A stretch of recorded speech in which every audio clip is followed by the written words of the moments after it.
دائما بجرب البوفيه الرمضاني من نار بيتش، اكبر كافيه بمنطقه السابع، لكن عمري ما جربت اكلهم بالايام العاديه.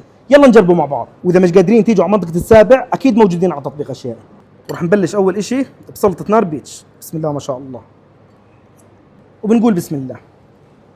بسم الله ما شاء الله على الطعم. الدمج ما بين الخضروات الفريش والفواكه المجففه والاورنج كريمي الدريسنج اللي عليها عن جد عامل فيها شغل كبير، والطعم بجنن. دور الرب اي وبنقول بسم الله.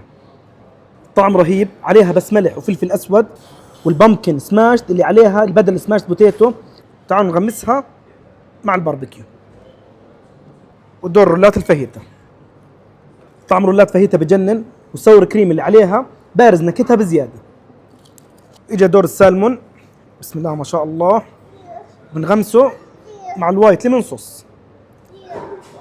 نكهة السالمون لما ضفنا معها وايت ليمون صوص معطيتها ميكس عن جد رهيب. واخر نوع ابيتايزر ماكن تشيز، اضافه لترفل مايو موديتها لعالم ثاني. وبنختمها بالبلوشيه. الحمد لله الله يديمها من نعمه وفضل من الزوال.